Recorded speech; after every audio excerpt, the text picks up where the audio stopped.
Who is it? It's me. You. God, I hate that. Hello. Today we'll be listening to a video from Chinese historian. He's always a great channel to follow in order to take an interesting perspective from an interesting individual.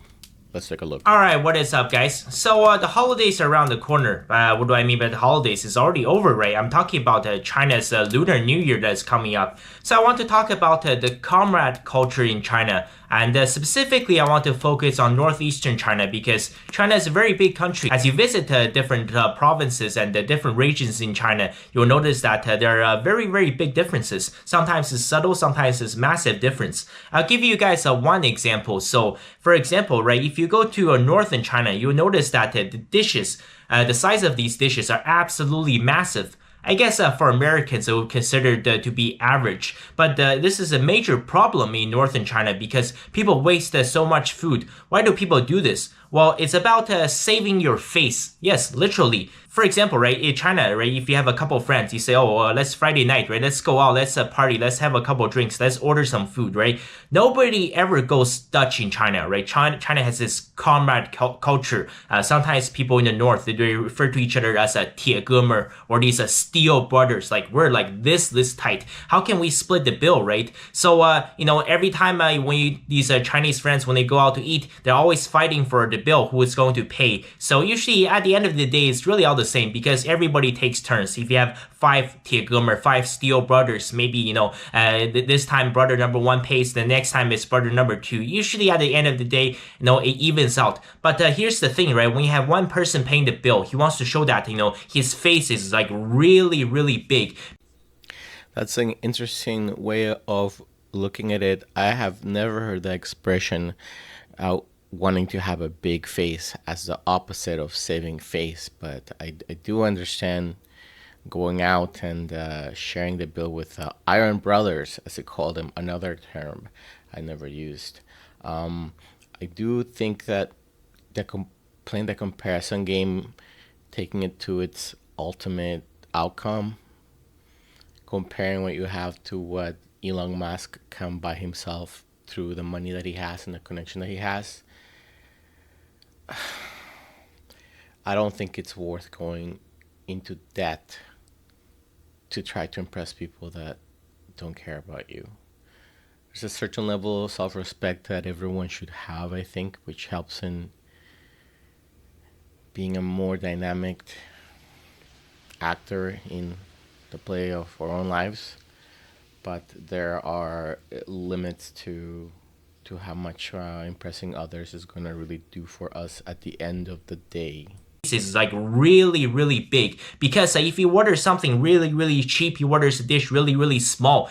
This kind of behavior is considered to be a dulian. What is dulian? It means losing your face. It's like it brings shame to you. And people here, especially northeastern China, they're extremely proud people. So, they want to order these massive dishes. Sometimes they just want everybody to look at them. Sometimes they don't even eat it. Maybe they take a couple bites and most of the food, it gets thrown in the trash, which really, really bothers me. If you're wondering why they don't eat so much, well, it's because there's a couple of things you have to know about China, especially young Chinese man. I guess I'm really, really, the less than 1% exception is that, first of all, Chinese people, especially Chinese men, they smoke their brains out. I'm talking about, the Balkans. I'm talking about Romania. I'm talking about Albania style. Just it's very normal to see a Chinese guy. The cigarettes here in China, they're all in pouches. So one pack is 20 cigarettes. So it's very normal to see a middle-aged Chinese guy smoke 3 packs a day. So absolute insanity. 3 packs a day, that's 60 cigarettes a day. Multiply that by 7, that's 420 cigarettes in a week, right? That's why I titled this video, right? This is China's comrade culture. I think it's going to have severe consequences on your health, right? And definitely, and one of the things that the topics has not been covered by mainstream media is that one of the many reasons why China's fertility rate is so low is because a lot of men and women are suffering from infertility, and this is not just a man's issue. By the way, why is smoking so popular in China? Why doesn't the government do something? Well, China every year collects roughly this much from tobacco sales revenue. This is the tax revenue they can collect from tobacco sales. 200 billion, not Chinese yuan, 200 billion US dollars per year. That's how profitable this business is. So obviously they don't care, right? Even, all the rich Chinese people, all the politicians, right? The police officers, the security guards, the people in the military, right? The civil servants, the Chinese people working in IT, and the principals, they all love to smoke, right? Not all of them, but I would say probably 70 to 80% of Chinese men smoke regularly. Like 3 packs a day, that might be extreme, but certainly, at the very least, right, 4 or 5 cigarettes a day. And for the longest time, I did mention Chinese women smoking was not a thing, but that trend is making its way, it's on the comeback, right? I would say up until 2000, you almost never ever seen a Chinese woman smoke, right? And so this is, one of those things throughout history. Things go up and they go down, and they go up and they go down. Because during my grandmother's generation, my grandmother, when she was younger, she smoked every day. This is going back to the Opium Wars, to China's century of humiliation. Before they had those pouches of cigarettes, she had one of those really, really long, like those pipe tobaccos she used to smoke every single day. So it was normal in my grandma's generation. Then during my mom's generation, my aunt's generation, and no woman ever smoked. That completely disappeared. But now for the millennials and Gen Z, I would say probably at least 1 in 10 Chinese women smokes. I'm talking about millennial and Gen Z. And it might be even higher. It could be 15 or 20%. For men, I would say it's 70 to 80%. By the way, I don't smoke, I don't drink, and I don't gamble. So if you're looking for a Chinese man that doesn't do any of these three, yeah, it's less than 1% of the population. I truly feel like I'm an alien here. As you guys can see, right? This kind of comrade culture. Sometimes when these guys go out, in order to save their face, they order these massive dishes. Most of it doesn't get eaten, right? Sometimes what happens, they will go to a restaurant on Friday night, they will make some reservations, and it's very normal for them to sit there all the way until 11 p.m. for 6 hours, sometimes until midnight, sometimes until 1 or 2. I see at my sister's restaurant, sometimes until 3 a.m. They would just sit there and they would smoke cigarettes all night. They barely eat anything, and they would drink all night. By the way, very, very important, something you need to know about Chinese beer. I have a very, very cool tour of the most famous beer museum in China coming up. But let me explain something to you guys. So when I say I don't drink, yes, I used to drink regularly until I quit alcohol over 8 years ago. I'm 100% sober for 8 years. I've never ever smoked cigarettes, and of course I don't do any kind of gambling. By the way, also Chinese people love to gamble, so sometimes after they've had a few drinks at the restaurant, after they've had some food, even though they wasted half of it, they will go to one of these mahjong places and they will play mahjong, sometimes poker all night. So by the way, I need to make something clear. This wasting food thing, this is mostly in northern China. In southern China, when you order the dishes, they're actually very, very tiny, which I like this very much, because when you sit down at the restaurant, you can order 8, 10, 15, or even 20 different dishes. It's only a couple bites. You can enjoy a bit of everything versus, if you order this huge plate of chicken that's sitting in front of you, you see 3 pounds of meat, like you're already full. You don't want to eat any of that, and most of it goes to waste. I think southern China, they does this a lot better. But of course, in southern China, they still smoke their brains out.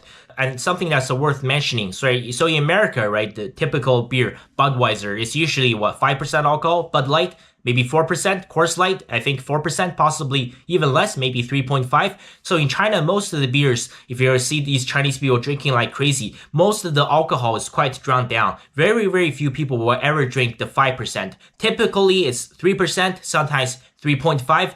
Usually 4% is the maximum they go to. That's why they can drink so much. Sometimes I see at my sister's restaurant, right, a bunch of guys will come over on Friday night. That's usually when it's the busiest. And they will sit there for 4, 5, 6 hours. Sometimes it's very normal. I see one guy just drinking 4, 5, even 6 cases. So in restaurants, they don't usually have the massive case of 24. It's usually a case of 12.